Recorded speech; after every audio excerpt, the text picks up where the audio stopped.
Well, hey everyone, this is David Trungale here with TraderTours.com. Thanks again for listening here. I wanted to talk about some of the major changes that I've made, not only with my personal portfolio, but with my mindset over the last year or two. So going back a long ways, I've always had this sort of speculative approach, where I admire traders like Jesse Livermore or Nick Darvis. These are people that were willing to accept more risk in exchange for a greater reward. But with all of this being said, and I know this may shock a few people that listen to my work. Of course, I don't have quite as big of a following as a lot of other analysts out there, but what I have been doing recently is actually shifting into large cap stocks, generally blue chips that pay a dividend. Now, the reason for that is because even though we are still in a bull market, and yes, the S&P 500 and the Dow Jones are at all-time highs, and they perhaps could go higher yet. It's difficult to say for sure, but what I do think is that we are in an aging bull market, and this is just looking at things from a long-term perspective and breaking down other historical bull markets. For instance, the median length for bull markets historically is about 3.6 years. Okay? The current bull market that we are in has lasted over 8 years now in length. That makes it the second deepest bull market of all time. The only exception there would be the bull market from 1990 to about 1999 or 2000, which was uninterrupted. So this certainly doesn't mean that the Dow or S&P can't go higher from here. Maybe it will go longer than the 90s run. It's hard to say, but I do think that we are in the later stages, and I don't think it's a good idea to make any rash decisions or load up and leverage at this point. I think that if anything, the time to do that would be in the earlier stages, back in 2009 and 2010, or even 2011. That was a couple of years into the bull market. The stock market was at 52-week highs. I think that's a sufficient confirmation that the trend is up. So, as an entrepreneur and as an investor, it's okay for your opinion and approach to change as the market changes. Remember, Jesse Livermore even said that. When the market changed, his opinion changed. And if you look at some of these corporate giants that have a track record of paying out dividends every quarter, decade after decade, it's a pretty painless way to receive a check every 3 months.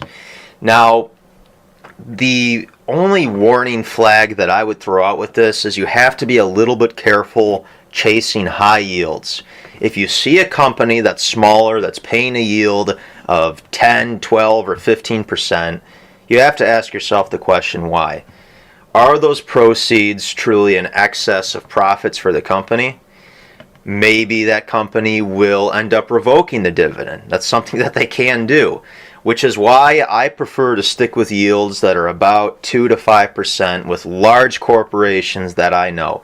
Corporations such as the Hershey Company, corporations such as McDonald's. Okay, these giants have been around for a long time, and the likelihood of them going under is extraordinarily slim. So, one idea might be to separate two accounts. You could have one account where you're going to invest in blue chips and just don't touch the principal. Make an investment and collect your check and continue to compound that interest year after year. Maybe then you set up another account and you get a little bit more aggressive and you utilize some of the ideas that I've talked about. I know the paid members are more familiar with this than those who aren't, but you can trade the trend a little bit more. You can use moving averages. Maybe you buy some put options during a bear market. But nonetheless, ideas for 2017, be conservative, be careful. I think dividend plays are smart because you can make money as the market goes sideways, as it goes up. Even if it goes down a little bit, you're still going to continue to receive that check. Now, I know a lot of you guys are also a fan of hard assets such as renting out real estate for a monthly check. The downside with that is that you have to worry about property taxes, maintenance, bad tenants. What happens if a toilet starts overflowing at 2 in the morning? And I know that it all depends on your status as a landlord. If you are a big enough player and you can afford property management and you have multiple units, yes, that can be a great way to make money in the form of passive income. But what I like about the stock market and what I like about investing in shares is it allows your common person to get involved. A lot of people may not be able to afford a large down payment on a property. What are the banks going to offer you? Well, that depends obviously on your current income, your credit report, and other factors. But suppose you want to put down 20% down on a 4-unit property or something. Well, hey, you might have to cough up $50,000 or $100,000, and a lot of people, especially the small-time players, may not have that. But yet you could take maybe $5,000 and start out small and continue to compound that interest in the form of a blue chip that does pay a dividend. So I know this is more of a slower approach, and I certainly do not want to take back any of the speculative ideas that I've implemented in the past.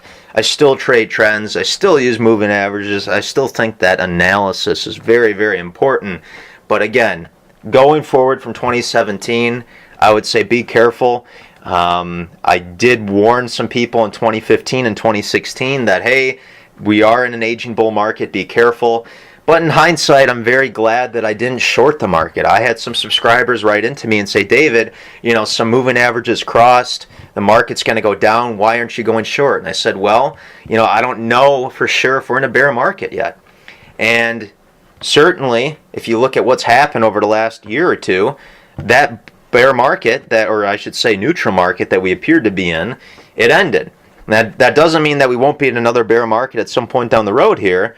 But again, I'm very glad that I didn't pull the trigger and sell short or buy a bunch of put options on the Dow, because that would have cost me a lot of money. So anyways, hopefully this update offers a few ideas. Stick with large corporations, be a little bit careful chasing high yields. Stick with defensive dividend plays, and perhaps separate two accounts. Continue to speculate with one account. Maybe you compound interest with the other account. And of course, if you want some of the specific stocks, even though I threw out a few here in this video, if you want to know exactly what I'm doing with my money, check out tradertours.com and join the newsletter. I also have a DVD home study course out, and I look forward to working with you guys. Thanks a lot for listening.